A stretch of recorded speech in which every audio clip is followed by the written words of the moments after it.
We're talking about various things today, but we've had a number of guests and a number of other people coming in over the last few weeks, which is fun. I think I enjoy hearing from different voices and different people, so we're going to keep doing that and keep doing the different things. But I thought it also would be a good time for us to pull back and reflect a little bit on what are our values and what sort of hold us together, right, as humanists and things like that. When you get guests and different voices, it can go in very much different directions. And so it's useful to kind of, pull back and think about our tradition, our thing that holds us together, and what we sort of encounter, which is odd a little bit for humanists. Humanist churches are sort of a new thing. Amos was mentioning this earlier. There's some around the country, right here and there, but they're a new thing. They're sort of a weird thing. So it's worth talking about. Also, there's things going on in the culture that we need to respond to. So clearly, right, there have been cases of active discrimination against people who are not religious. They're often publicly acceptable targets. So William Barr the other day was making comments, right, when he was talking in public about the secular people and how these are problems and dangers. I mean, these are kinds of comments that would be very unlikely to be made about many other groups that would be directed. I remember, it's almost a year ago, Mike Johnson came to Centenary College where I teach to give a talk one night to talk about civility, and he's got, canned speech to talk about civility. It wasn't very well attended, not that many people came. He gave his canned speech. The next day in the Shreveport Times comes out a editorial by Mike Johnson attacking secularists. I'm like, really? This is how we're civil. This is what it means to be civil that you've got coming the next day. So I think we run into that. About last year, too, I attended a talk from a retired general who's a very nice individual. And he gave a rather long talk about his experience and the Cold War and sort of the conflict with the communists and where he was headed with, he thinks China is sort of the next adversary that they have to be thinking about. But it wrapped up with this suggestion that we had an advantage over China because we were religious and they were not. I've run into this in a whole bunch of different contexts out there. And without an organization, there's not necessarily sort of a clear response or safe direction or something like this. I think there's another element that we run into quite a bit is that secular people, humanists, however you quite sort of adapt to this title, don't tend to have any home. So a lot of people have told us stories in the discussions or at different times about moving away from some sort of religion, some sort of institution, some sort of area where they felt at home, connected, attached to people, right? And then when they didn't believe that anymore and they didn't connect to that anymore, they felt lost and isolated and alone.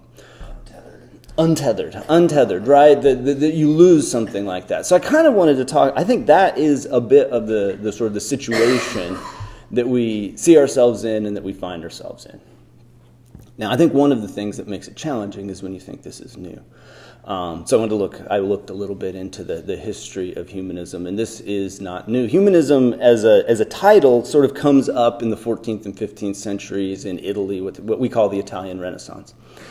As an aside, this was not the Italian Renaissance in the way that they understand it. Italy is only about 100-ish years old, so they didn't think of it as the Italian Renaissance. There were a bunch of different city-states, a bunch of different places where people were living that were all sort of near each other and in competition with each other.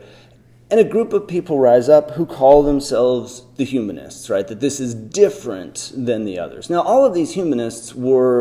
all of these humanists were still Catholic and Christian to some degree. But in a lot of ways, they were opposed to the way that the church worked and understood things.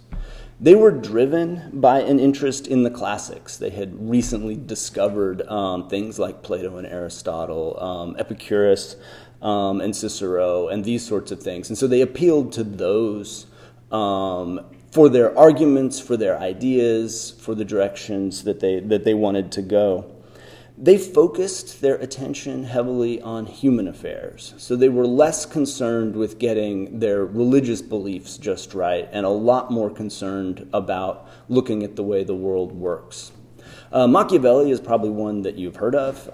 The book that you've heard of, The Prince, is actually kind of an exception in his directions. He tended to be much more sort of optimistic and positive. But what's unique about him is the empiricism. Like, he wanted to look, how do societies actually work? How do governors actually work? What really happens when people do these things?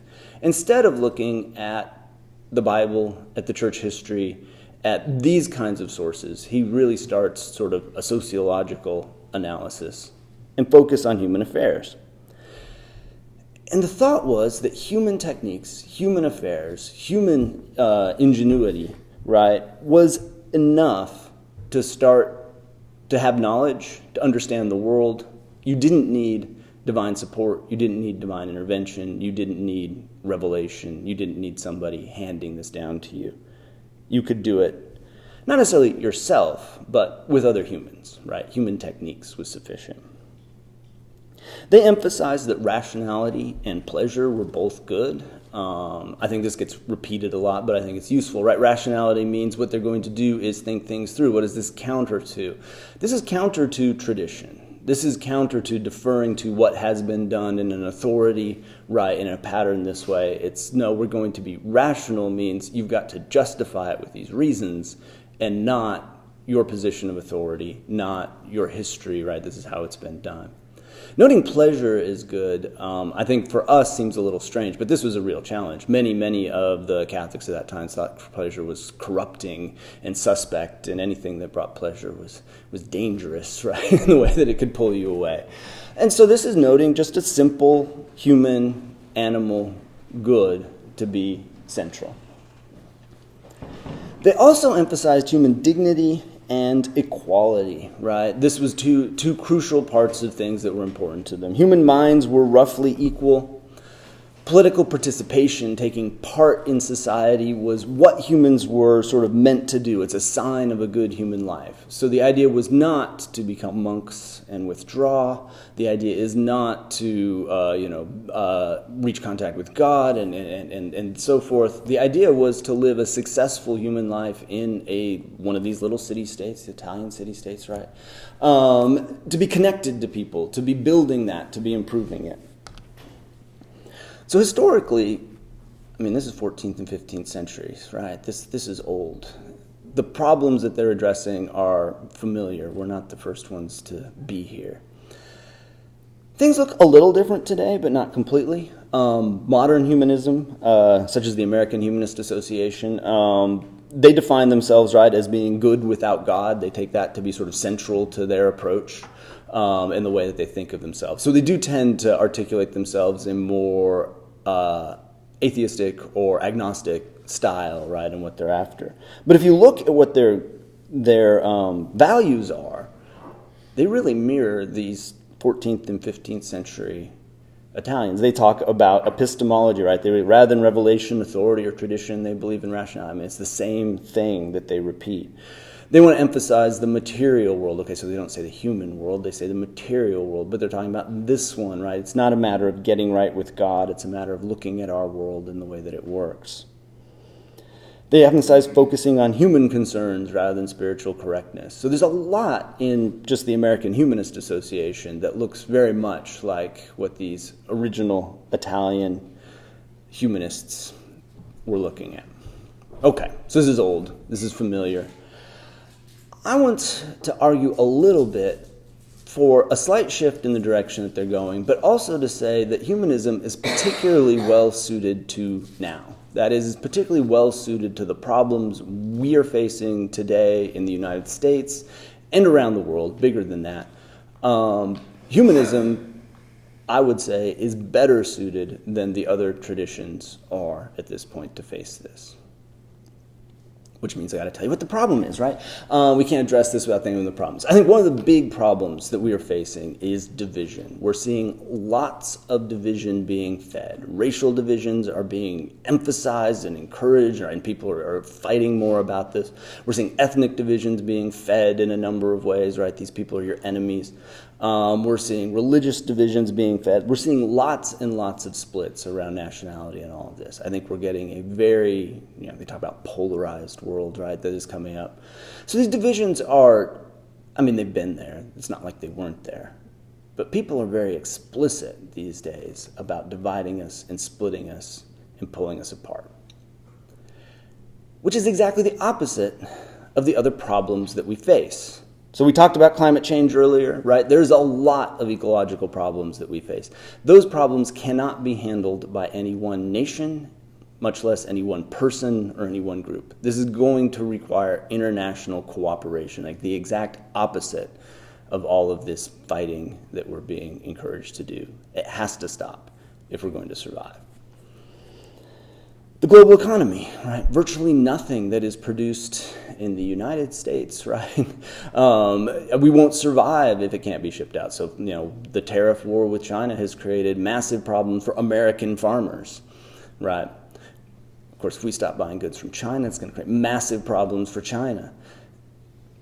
There's no society on this planet at this point that isn't deeply interconnected with every other one. Like, we can't function economically as a bunch of separate city-states or something like that. Although I don't know how they were really separate, but that's more there was a lot of trade even then.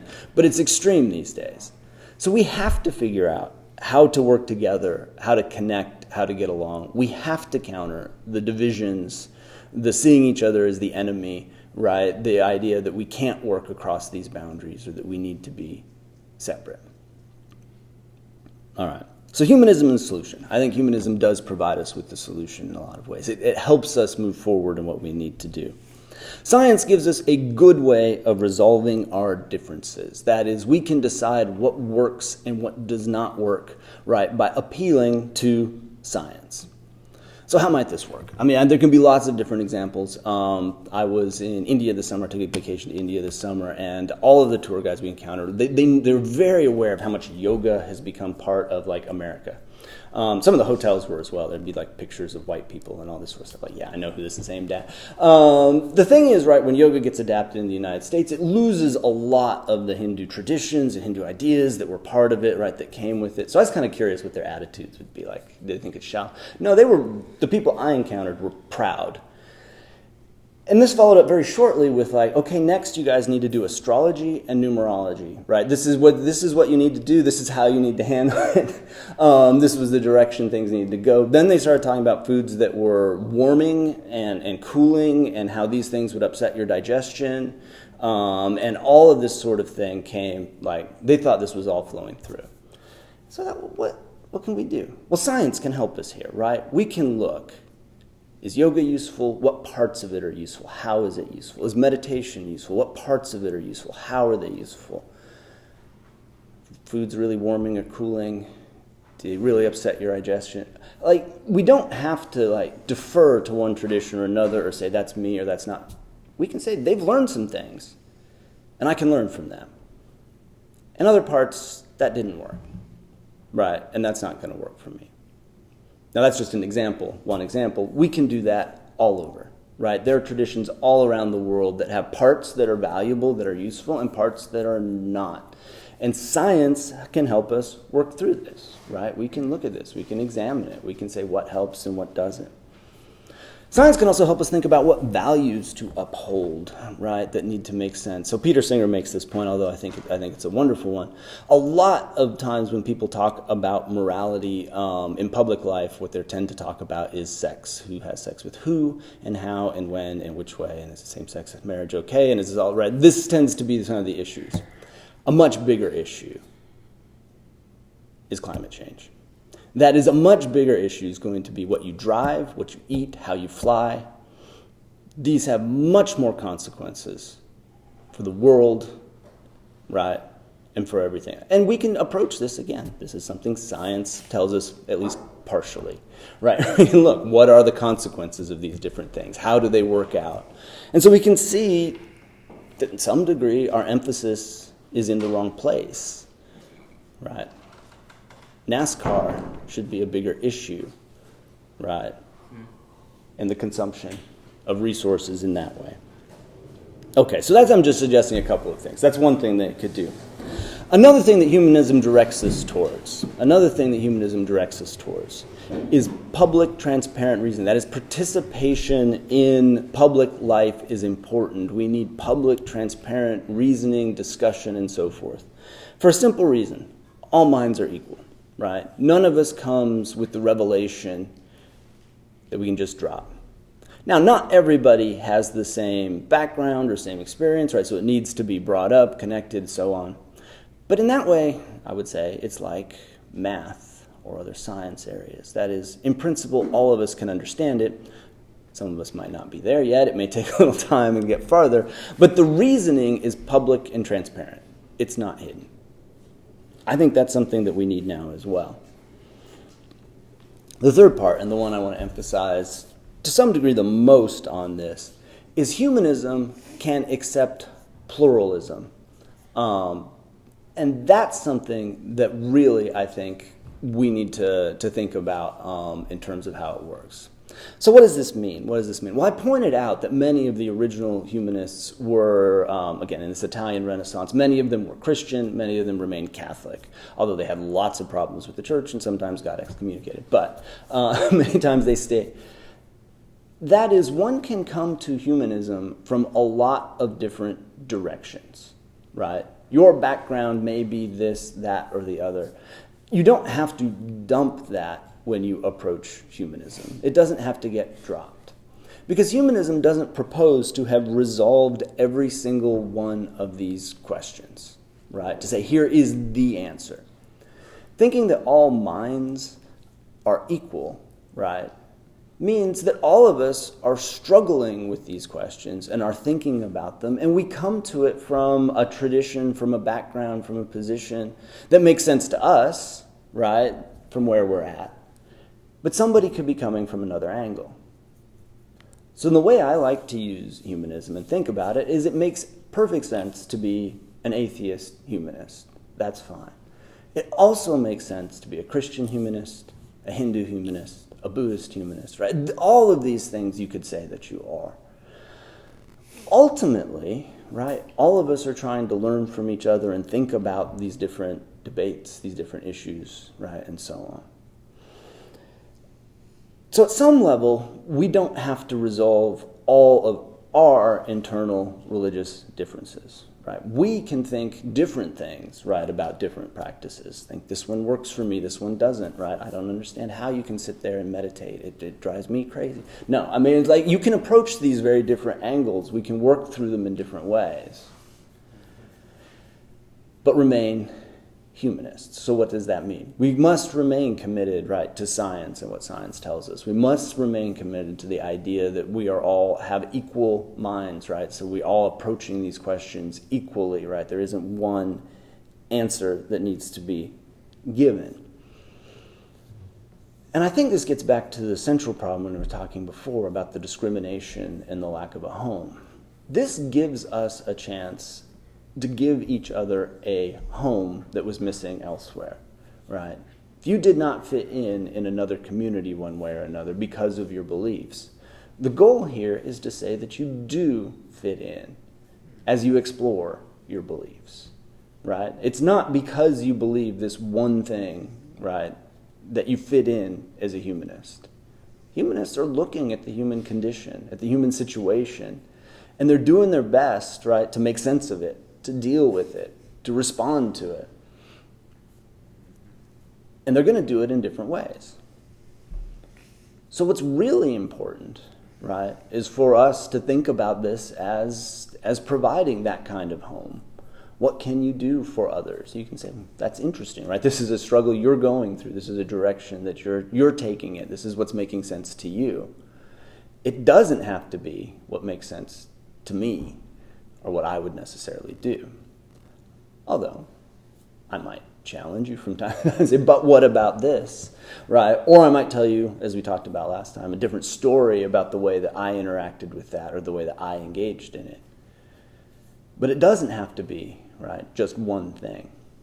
I think when we recognize that, that gives us the power to respond to some of these criticisms. Because when these people in public criticize, right, the secularists, the atheists, and so on, right, they're saying, what are they trying to do? They're trying to drive out all of these other people. They're trying to destroy, right, they are the threat. When I think humanists are the ones that can be the bond. They're the ones that are promising to be able to overcome these differences, right, as long as everybody's willing to come together and say our minds are equal. And explore it. So anyway, this is what I wanted to examine. I'm sure we'll have lots to talk about in terms of what makes us humanists and what that means. So why don't we move over to discussion? Thank you.